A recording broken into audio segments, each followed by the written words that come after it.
Good morning students, कैसे हैं आप सब। उम्मीद करती हूँ आप लोग अच्छे होंगे। आज आपकी वर्कशीट नंबर 27 आई है। इसे अच्छे से लेबल कीजिए, डेट डालिए, क्लास, सब्जेक्ट, अपना नाम, अपने टीचर का नाम लिख लीजिए। आज फिर हम लोग लाइट यानी रोशनी, प्रकाश के बारे में पढ़ेंगे। तो देखिए यहाँ लिखा है, आज हम समतल दर्पण में बनने वाले प्रतिबिंब के लक्षणों के बारे में जानेंगे। यानी कि अभी हमने जाना था कि समतल दर्पण कैसा होता है ना, और उस पे इमेज कैसे बनती है। अब हम ये जानेंगे कि उस पे बनने वाली जो इमेज है, जो प्रतिबिंब उस पे बन रहा है, वो कैसा होगा, किस तरह से दिखेगा। समतल दर्पण द्वारा बनने वाले प्रतिबिंब के लक्षण क्या क्या हो सकते हैं। तो फर्स्ट नंबर लिखा है, प्रतिबिंब दर्पण के पीछे उतनी ही दूरी पर दिखाई देता है जितनी दूरी पर वस्तु सामने रखी होती है। यानी कि अगर एक मिरर यहाँ है और कोई चीज़ यहाँ रखी है तो मिरर में भी उतनी ही दूरी पर वो आपको नजर आएगी, जैसा कि आप यहाँ देख पा रहे हैं। ठीक है।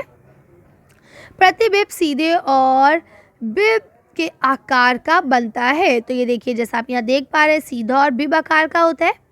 आगे बोलते हैं, प्रतिबिंब को पर्दे पर प्राप्त नहीं किया जा सकता, अतः ये आभासी बनता है। यानी कि अगर आप चाहें कि इसे प्लेन पे ले लें तो आप ये प्लेन पे नहीं ले सकते हैं पर्दे पर, ये आभासी ही होता है। ठीक है, जब तक पीछे से कलर्ड नहीं होगा ये नज़र नहीं आएगा। समतल दर्पण में वस्तु का दायां भाग प्रतिबिंब में बायां भाग दिखाई देता है। बिल्कुल ठीक बात है। जैसा आप शीशे पे खड़े हो, अपना राइट हैंड उठाएंगे तो आपको शीशे में ऐसा लगेगा जैसे आपने अपना लेफ्ट हैंड उठा रखा है, जैसा कि आप यहाँ देखें। यहाँ इस लड़के ने अपना राइट हैंड उठा रखा है, जबकि यहाँ ऐसा मालूम होता है जैसे उसने अपना लेफ्ट हैंड उठा रखा है ना। तो लिखता है, जिससे प्रवेश व्यक्तिकुल कहते हैं। इसको हम लोग क्या कहते हैं, व्यक्तिक्रमण कहते हैं। क्या आप समझ सकते हैं कि एम्बुलेंस पे, तब आप जान सकते हैं कि एम्बुलेंस शब्द को इस प्रकार क्यों लिखा जाता है। आपने देखा होगा ना, एम्बुलेंस सामने पर ये उल्टा लिखा होता है। ऐसा इसलिए होता है ताकि आगे वाली गाड़ी जब अपने बैक मिरर से इसको देखे तो उसको ये अल्फ़ाबेट सीधे दिखाई दे। ठीक है।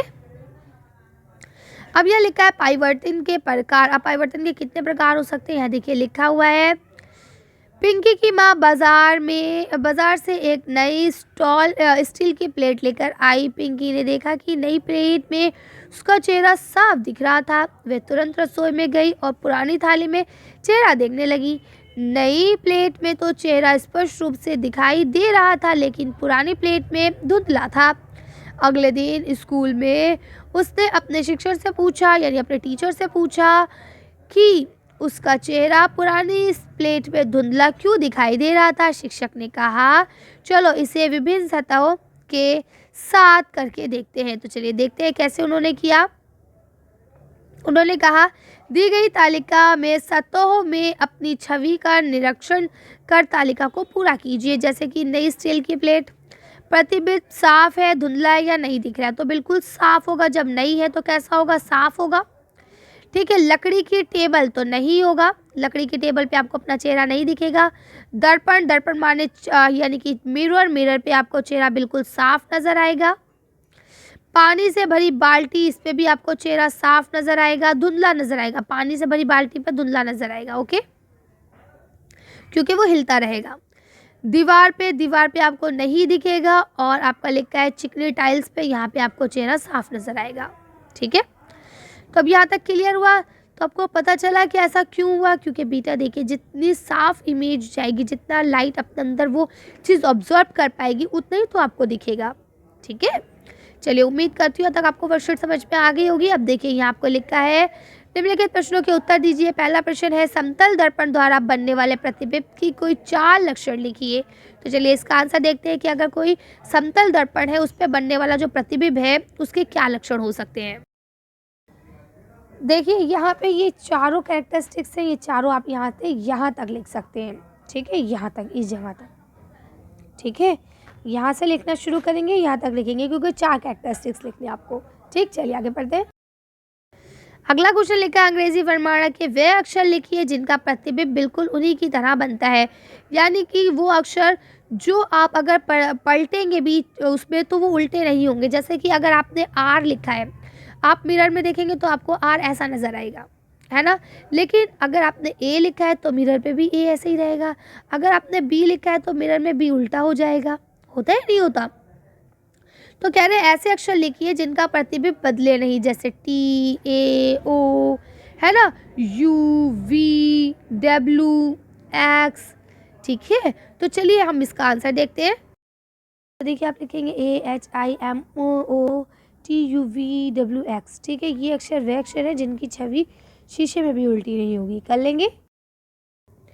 यह आपको लिखा है रिक्त स्थान को भरिए, लिखा है प्रतिबिंब जिस पर्दे पर प्राप्त नहीं किया जा सकता वे डैश प्रतिबिंब कहलाता है। तो चलिए इसका आंसर देखेंगे। दोनों का एक साथ समतल दर्पण में वस्तु का दाएं भाग प्रतिबिंब का दिखाई देता है, तो क्या दिखाई देगा? बायां। चलिए दोनों फिलअप को भर लेते हैं। तो देखिए बेटा, दोनों में इसमें आभासी छवि ही आएगा। कर लेंगे। अब देखिए यहाँ पे आपको लास्ट क्वेश्चन लिखा है दीप्त वस्तु क्या होती है, 2 उदाहरण दीजिए। तो चलिए इसका आंसर देखते हैं। तो इसका आंसर ऐसा लिखेंगे, वे वस्तु है जिनके पास अपना प्रकाश होता है या जो अपना प्रकाश खुद उत्सर्जित करती है वही आपकी प्रकाशमान वस्तुएं कहलाती हैं, ठीक है। जैसे कि सूरज, तारे, मोमबत्ती, मशाल, ये लाइट, कैंडल, जो ये सब चीज़ें होती है, टॉर्च, ठीक है। अब आपसे 2 उदाहरण दिए गए पूछे गए, तो आप किसी भी 2 को लिख सकते हैं। चलिए तो आज की वर्कशीट को हम लोग यहीं खत्म करते हैं। आज की वीडियो में बस इतना ही। अगर आपको हमारी वीडियो पसंद आई हो तो प्लीज़ इसे लाइक और शेयर करें। अगर अभी तक आपने हमारे चैनल को सब्सक्राइब नहीं किया तो प्लीज़ हमारे चैनल को सब्सक्राइब करें। Thank you for watching.